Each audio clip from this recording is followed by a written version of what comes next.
Continuação da leitura do livro Humanidade, uma história otimista do homem, de Rutger Bregman, página 73. Pode ser verdade?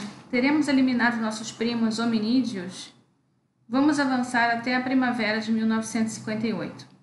Lyudmila Trut, estudante de biologia da Universidade Estadual de Moscou, bate à porta do escritório do professor Dmitry Belyaev. Ele é um zoólogo e geneticista em busca de alguém para conduzir um ambicioso programa de pesquisa. Ele ainda é estudante, mas ela ainda é estudante, mas determinada a conseguir o trabalho. O professor se mostra gentil e receptivo numa época em que a maioria do establishment científico soviético tem uma atitude condescendente em relação às mulheres. Dmitry trata Lyudmila como igual e resolve admiti-la em seu plano secreto. Esse plano exige que ela vá à Sibéria, a um lugar remoto da fronteira com o Cazaquistão e a Mongólia, onde o professor está iniciando um experimento. Recomenda que Lyudmila pense bem antes de aceitar, pois se trata de um empreendimento perigoso. O regime comunista soviético rotulou a teoria evolucionista como uma mentira propagada por capitalistas, proibindo qualquer tipo de pesquisa genética. 10 anos antes, já tinha executado o irmão mais velho de Dmitry, também geneticista. Por essa razão, a equipe apresentará o experimento para o mundo exterior como um estudo sobre preciosas peles de raposa. Na verdade, era sobre algo totalmente diferente. Ele me disse que queria fazer um cachorro a partir de uma raposa, disse Lyudmila anos mais tarde. O que a jovem cientista não percebeu é que estava concordando em embarcar numa façanha épica. Juntos, Dmitry Belyaev e Lyudmila Trut desvendariam as verdadeiras origens da humanidade. Os dois começaram com uma pergunta bem diferente. Como se transforma um feroz predador num bicho de estimação amistoso? 100 anos antes, Charles Darwin já tinha notado que animais domesticados, como porcos, coelhos, carneiros, mostravam similaridades. Para começar, eram bem menores do que seus antepassados selvagens. Tinham dentes menores e, em geral, as orelhas flexíveis, rabos espiralados ou pelagem branca. Talvez, o mais interessante de tudo, eles mantinham alguns traços juvenis durante toda a vida. Era um enigma que intrigava Dmitry havia anos. Por que os animais domésticos eram do jeito que eram? Porque todos aqueles incontáveis fazendeiros, tantos anos atrás, preferiram cachorrinhos e porquinhos com rabo espiralado, orelhas caídas e carinhas de bebê, e os criaram por causa dessas características específicas, será? O geneticista russo tinha uma hipótese radical. Ele desconfiava que aqueles aspectos fofos eram subprodutos de outra coisa, uma metamorfose que acontece da forma orgânica, e os animais são consistentemente selecionados por um período longo bastante, por causa de uma característica específica, a sua amistosidade. Então, esse era o plano de Dmitry. Ele queria replicar em umas 2 décadas o que a natureza havia levado milênios para produzir. Queria transformar animais selvagens em bichos de estimação, simplesmente selecionando os indivíduos mais amigáveis. Para experimento, escolheu a raposa prateada, animal nunca domesticado e tão violento e agressivo que os pesquisadores só conseguiam lidar com ele usando luvas de 5 centímetros de espessura e que cobriam até o cotovelo. Dmitry disse a Lyudmila para não alimentar muitas esperanças. O experimento levaria anos, talvez toda a vida, e o mais provável é que não resultasse em nada, apesar dos esforços. Lyudmila, porém, não precisou pensar 2 vezes. Algumas semanas depois, embarcou no expresso transiberiano. A fazenda de criação de raposas de Dmitry acabou se transformando num enorme complexo, com milhares de jaulas emitindo uma cacofonia de uivos. Apesar de tudo o que já havia lido sobre o comportamento das raposas prateadas, Lyudmila não estava preparada para a ferocidade dos Usando luvas de proteção, ela enfiava a mão nas jaulas para ver como os animais reagiam. Se percebia maior hesitação, Lyudmila selecionava aquela raposa para reproduzir. Em retrospecto, é impressionante a rapidez com que tudo aconteceu. Em 1964, com o experimento em sua quarta geração, Ludmila viu a primeira raposa abanar o rabo. Para ter certeza de que aqueles comportamentos eram realmente resultado da seleção natural e não adquiridos, Ludmila e sua equipe reduziram ao mínimo qualquer contato com os animais. Contudo, isso foi ficando cada vez mais difícil. Em poucas gerações, as raposas estavam praticamente implorando por atenção. E quem conseguia dizer não a um filhote de raposa abanando o rabo com a língua de fora? Na natureza, as raposas se tornam significativamente mais agressivas, com 8 semanas de idade já. Mas as raposas geradas de forma seletiva por Ludmila continuavam sempre juvenis, não querendo nada além de brincar o dia inteiro. Essas raposas mais mansas pareciam resistir ao mandamento de crescerem, escreveu depois. Enquanto isso, houve mudanças físicas perceptíveis. As orelhas das raposas caíram, os rabos se espiralaram e apareceram manchas na pelagem. Os focinhos ficaram mais curtos e os ossos mais finos. Além disso, os machos tornaram-se mais parecidos com as fêmeas. As raposas chegaram a latir como cachorros. E em pouco tempo começaram a responder quando os cuidadores as chamavam pelo nome. Um comportamento nunca visto antes em raposas. Deve-se lembrar que nenhuma dessas características foi levada em conta na seleção de Ludmila. Seu único critério foi a amistosidade. Todas essas outras características foram apenas subprodutos. Em 1978, 20 anos depois do início desse experimento, muita coisa havia mudado na Rússia. Os biólogos não precisavam mais esconder suas pesquisas, afinal, a teoria evolucionista não era mais um complô capitalista. E o Politburo estava empenhado em promover a ciência russa. Em agosto de 78, Dmitri conseguiu que o Congresso Internacional de Genética fosse realizado em Moscou. Os convidados se hospedaram no Palácio Estatal do Kremlin, com capacidade para 6.000 pessoas, onde o champanhe correu solto e servia-se em bocados de caviar. Ainda assim, nada disso impressionou tanto os convidados quanto a palestra de Dmitri. Depois de uma breve introdução, as luzes diminuíram e um vídeo foi projetado. A tela mostrava uma improvável criatura, uma raposa prateada, abanando o rabo. Um coro de exclamação se levantou na plateia, e as entusiasmadas conversas continuaram até muito depois de as luzes se acenderem. Dmitri, porém, não tinha terminado. Durante a hora seguinte, ele expôs sua ideia revolucionária. A seu ver, anunciou a mudança naquelas raposas tinham tudo a ver com hormônios.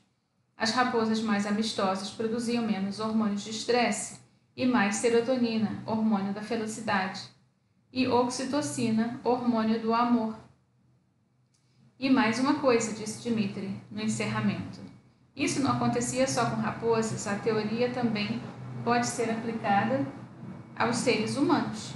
Dmitri Belayev, com suas raposas prateadas em Novosibirsk, em 1984, ele morreu no ano seguinte, em 85, mas seu programa de pesquisa continua até hoje. Em retrospecto, foi uma afirmação histórica. 2 anos depois de Richard Dawkins ter publicado seu best-seller sobre genes egoístas, concluindo que as pessoas nascem egoístas, lá estava um desconhecido geneticista russo afirmando o contrário. A teoria de Dmitri Belayev era de que pessoas eram como macacos domesticados, que durante dezenas de milhares de anos os humanos mais amistosos tiveram mais filhos, que a evolução da nossa espécie, em resumo, baseava-se na sobrevivência do mais amistoso. Se Dmitri estivesse certo, nosso corpo deveria mostrar indícios para provar sua teoria. Assim como porcos, coelhos e raposas prateadas, os seres humanos deveriam ter ficado menores e mais fofos. Dmitri não tinha meios de testar essa hipótese, mas desde então a ciência avançou.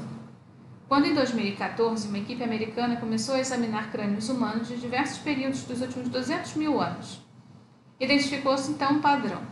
Descobriram que rostos e corpos se tornaram consideravelmente mais suaves, mais joviais e mais femininos. Nosso cérebro encolheu pelo menos 10% e nossos dentes e nossas mandíbulas se tornaram, para usar um jargão anatômico, pedomórficos, usando um termo mais simples, infantis. Se compararmos nossa cabeça com a dos neandertais, as diferenças são ainda mais pronunciadas. Temos o crânio mais curto e mais arredondado, com sobrancelha menos proeminente. Estamos para os neandertais como os cachorros estão para os lobos. E assim como cães adultos parecem filhotes de lobos, os humanos evoluíram para se parecerem com macacos bebês. Este é o Homo cachorrinho. Aqui mostra uma imagem com as mudanças do crânio, com a mandíbula menor e o cérebro realmente mais arredondado, o crânio mais arredondado. Domesticação de humanos e cães. Resultado: comportamento mais amistoso, mais serotonina e oxitocina, estágio juvenil mais longo, aparência mais juvenil e feminina e melhor comunicação. Então, essa transformação de aparência acelerou mais ou menos 50 mil anos atrás. O intrigante é que tem acontecido por volta do desaparecimento dos neandertais e quando criamos uma série de novas invenções, como pedras mais afiadas, linhas de pesca, arcos e flechas, canoas e pinturas em cavernas. Nada disso parece ter sentido evolucionista. As pessoas ficaram mais fracas, mais vulneráveis e mais infantis. Nosso cérebro ficou menor, porém nosso mundo ficou mais complexo. Como pode? E como o Homo cachorrinho conseguiu conquistar o mundo? Quem melhor para responder essa pergunta que um especialista em cachorrinhos? Criado em Atlanta nos anos 80, Brian Hare era louco por cachorros. Resolveu estudar biologia, mas logo percebeu que os biólogos não estavam muito interessados por cães. Afinal, os caninos podem ser fofos, mas não são lá tão inteligentes. Na faculdade, Brian teve aulas com Michael Tomasello, professor de Psicologia do Desenvolvimento, que se tornaria seu mentor e colega. A pesquisa de Tomasello concentrava-se em chimpanzés, uma espécie considerada muito mais interessante que os cães, em pesquisas. No segundo ano do curso, Brian, então com 19 anos, começou a participar da aplicação de testes de inteligência. Era um clássico teste de escolha de objetos, no qual esconde-se uma guloseima saborosa e os participantes recebem dicas sobre onde encontrar. Humanos começando a andar se destacaram nesse teste, mas os chimpanzés ficaram confusos. Por mais enfaticamente que o professor Tomasello e seus alunos apontassem o local onde tinham escondido uma banana, os macacos continuavam desorientados. Depois de mais um longo dia de gesticulações, Brian desembuchou: "Acho que meu cachorro consegue fazer isso." "É claro", ironizou seu professor. "Não é verdade?" "Não, é verdade, insistiu Brian. "Aposto que ele consegue passar nesses testes." 20 anos depois, Brian hoje é professor de antropologia evolutiva. Usando uma série de experimentos meticulosos, ele demonstrou que os cães são incrivelmente inteligentes. Em algumas instâncias, até mais que os chimpanzés, apesar de terem um cérebro menor. De início, os cientistas não entenderam nada daquilo. Como podem os cães serem inteligentes o bastante para passar no teste de escolha de objetos? Bem, com certeza eles não tinham herdado o cérebro dos antepassados lobos, pois estes se davam tão mal nos testes de Brian quanto orangotangos ou chimpanzés. E também não aprenderam com que os tutores, pois os filhotes passavam no teste com 9 semanas de idade. Colega e consultor de Brian, o primatologista Richard Randman, sugeriu que a inteligência canina poderia surgir por si só, como um subproduto casual, como rabos espiralados e as orelhas caídas. Brian, porém, não caiu nessa. Como uma característica tão instrumental como a inteligência social poderia ser acidente? O jovem biólogo suspeitava que, ao contrário, nossos ancestrais tinham criado seletivamente os cães mais inteligentes. Só existia uma maneira de Brian testar sua suspeita. Era hora de fazer uma viagem à Sibéria. Anos antes, Brian lera sobre o obscuro estudo de um geneticista russo que tinha transformado raposas em cães. Quando Brian desembarcou no Expresso Transiberiano em 2003, Lyudmila e sua equipe já haviam criado 45 gerações de lobos prateados. Brian seria o primeiro cientista estrangeiro a estudar as raposas prateadas e começou com o teste de escolha de objetos. Se sua hipótese estivesse correta, as raposas amistosas e as raposas ferozes seriam reprovadas no teste em igual proporção, já que Dmitri e Lyudmila as haviam selecionado baseado na amistosidade, não na inteligência. Se Richard, o consultor de Brian, estivesse certo, e a inteligência não fosse um subproduto relacionado à amistosidade, as raposas criadas seletivamente não passariam nesse teste. Resumindo, os resultados confirmaram a teoria do subproduto e demonstraram que Brian estava errado. As gerações mais recentes de raposas amistosas não só eram notavelmente astutas, mas também muito mais inteligentes que as contrapartes agressivas. Como declarou Brian, as raposas abalaram o meu mundo. Até então, o pressuposto sempre fora de que a domesticação diminuía o poder cerebral, reduzindo a massa cinzenta e, no processo, sacrificando habilidades necessárias para sobreviver na natureza. Todos conhecemos os clichês. Esperto como uma raposa, burro como um jumento. Brian, porém, chegou a conclusão completamente diferente. Se você quiser uma raposa inteligente, não faça seleção com base na inteligência. Você deve se basear na amistosidade. Isso nos leva de volta à pergunta que formulei no início desse capítulo. O que torna os humanos tão únicos? Por que construímos museus enquanto os neandertais se encontram expostos lá? Vamos dar uma olhada nos resultados daqueles 37 testes feitos com primatas e humanos começando a andar. O que deixei de mencionar antes é que os participantes eram também avaliados em uma quarta habilidade, aprendizado social. Isso é, capacidade de aprender com os outros. E os resultados desse último teste revelam algo interessante. Que os humanos, começando a andar, são capazes de ter o aprendizado social. E no mais, os orangotangos e chimpanzés passam igualmente nos outros 3 parâmetros, que era a compreensão espacial, cálculo e causalidade.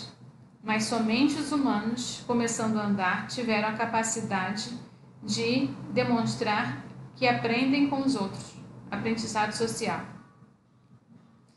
No quadro, esse é um quadro que apresenta o livro, ele ilustra bem a característica que torna os humanos especiais. Chimpanzés e orangotangos empatam com humanos de 2 anos de idade em quase todos os testes cognitivos. No entanto, quando se trata de aprendizado, os humanos ganham com a mão nas costas. A maioria das crianças chega a 100%, a maioria dos macacos a 0%. Acontece que os humanos são máquinas ultrasociais de aprendizado. Nós nascemos para aprender, para nos relacionar e para interagir. Por isso, talvez não seja tão estranho que corar seja a única expressão unicamente humana. Afinal, corar é a quintessência da socialização, ficar com a bochecha vermelha, de vergonha. São pessoas demonstrando que se importam com o que as outras pessoas pensam, fomentando confiança e possibilitando a cooperação. Algo semelhante acontece quando olhamos nos olhos uns dos outros, pois os humanos têm outra característica esquisita, o branco nos olhos. Essa característica exclusiva permite que acompanhemos a direção do olhar do outro.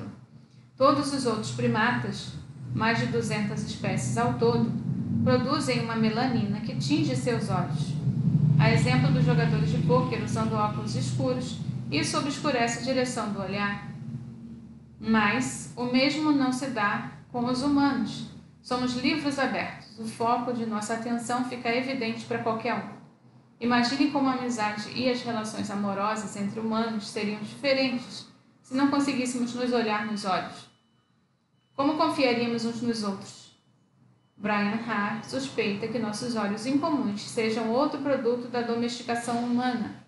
À medida que evoluímos para nos tornarmos mais sociais, começamos a revelar mais de nossos pensamentos e nossas emoções. Acrescente a isso a suavização da sobrancelha, o toro supraorbitalis, identificado nos crânios dos neandertais e de chimpanzés e orangotangos vivos. Os cientistas acreditam que a sobrancelha protuberante possa ter dificultado a comunicação, pois agora a utilizamos de várias maneiras sutis. Tente expressar surpresa, simpatia ou desagrado, e seja quanto sua sobrancelha se movimenta.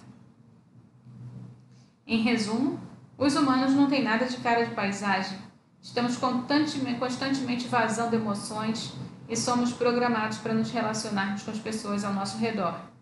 No entanto, longe de ser uma desvantagem, esse é o nosso verdadeiro superpoder. As pessoas sociáveis não apenas são mais agradáveis para se ter contato, como são mais inteligentes. A melhor forma de conceitualizar esse fato é imaginar um planeta habitado por duas tribos, a dos gênios e a dos imitadores. Os gênios são brilhantes, e 1 em cada 10 inventa alguma coisa de fato impressionante em algum momento da vida, digamos, uma vara de pescar. Os imitadores são menos dotados cognitivamente, por isso apenas 1 em cada 1000 acaba conseguindo aprender a pescar sozinho. Isso faz dos gênios 100 vezes mais inteligentes que os imitadores. Os gênios, porém, têm um problema. Eles não são nada sociais. Na média, os gênios mais inteligentes que inventam uma vara de pescar, por exemplo, só têm um amigo ou a quem gosta de ensinar a pescar. Os imitadores têm em média 10 amigos, o que torna 10 vezes mais sociais. Agora vamos supor que ensinar alguém a pescar seja complicado e que só aconteça na metade das vezes. A pergunta é: qual grupo lucra mais com a invenção? A resposta, estima o antropólogo Joseph Heinrich, é que só 1 em cada 5 gênios vai aprender a pescar, ou metade aprendendo sozinho, do próprio jeito, a outra metade aprenderá com alguém. Em comparação, embora somente 0,1% dos imitadores aprenda a técnica sozinho, 99,9% deles vão acabar conseguindo pescar, pois terão aprendido com outros imitadores. Os neandertais eram um pouco como gênios. Tinham um cérebro maior, mas coletivamente não eram tão inteligentes. Individualmente, um Homo neanderthalensis pode ter sido mais inteligente que qualquer Homo sapiens, mas os sapiens coabitavam um grupo maior e grupos maiores migravam de um grupo para o outro com mais frequência e também podem ter sido melhores imitadores. Se os neandertais fossem um computador superveloz, nós seríamos os antiquados PCs, com Wi-Fi. Éramos mais lentos, porém mais conectados. Alguns cientistas teorizam que o desenvolvimento da linguagem humana também foi produto da nossa sociabilidade. A linguagem é um excelente exemplo de sistema que os imitadores podem não ter elaborado por si mesmos, mas que conseguiram aprender uns com os outros. O que, com o tempo, deu origem a humanos falantes, mais ou menos da mesma maneira que as raposas de Ludmilla começaram a latir. Mas então o que aconteceu com os neandertais? Afinal, teriam sido extintos pelo Homo cachorrinho, que no caso é o Homo sapiens? Esta é uma ideia que daria um bom livro ou um documentário de suspense, mas não há base arqueológica. A teoria mais plausível é que nós, os humanos, conseguimos lidar melhor com as difíceis condições climáticas da última era glacial, que aconteceu entre 115 mil a 15 mil anos atrás, porque desenvolvemos a capacidade de trabalharmos juntos. E quando o deprimente livro O Gene Egoísta, o que podemos comentar sobre ele? Bem, encaixa-se perfeitamente bem com o pensamento dos anos 70, uma era definida por uma década do eu, pela revista New York. No fim dos anos 90, um grande admirador de Richard Dawkins resolveu pôr em prática a visão do autor. Em vez de fazê-lo se sentir pessimista, o livro inspirou o CEO Jeffrey Skilling da administração de toda uma corporação, a gigante energética Enron, com base no mecanismo da ganância. Skilling estabeleceu um sistema de Hank and Yank, Hank and Hank, nas revisões de desempenho da Enron. Uma nota 1 situava o funcionário entre os melhores da empresa, resultando num bônus significativo. Uma nota 5 jogava o funcionário no fundo, num grupo mandado para a Sibéria. Além da humilhação, quem não conseguisse outro cargo em 2 semanas era demitido. O resultado foi uma cultura empresarial robesiana, com uma competição cruel entre os funcionários. No fim de 2001, surgiu a notícia de que a Enron tinha se envolvido numa gigantesca fraude contábil. Quando a poeira finalmente assentou, Skilling estava na cadeia. Naquela época, 60% das maiores corporações dos Estados Unidos ainda utilizavam alguma variação do sistema Hank and Yank. É um universo robesiano, disse o jornalista Joris Luedik sobre o setor financeiro de Londres. Na esteira da crise de crédito de 2008, de todos contra todos, com relações caracteristicamente torpes, brutais e breves. O mesmo se aplica a organizações como a Amazon e Uber, que sistematicamente jogam os funcionários uns contra os outros. A Uber, nas palavras de um funcionário anônimo, é uma selva robesiana, em que você só consegue progredir quando alguém morre. A ciência avançou consideravelmente desde os anos 70.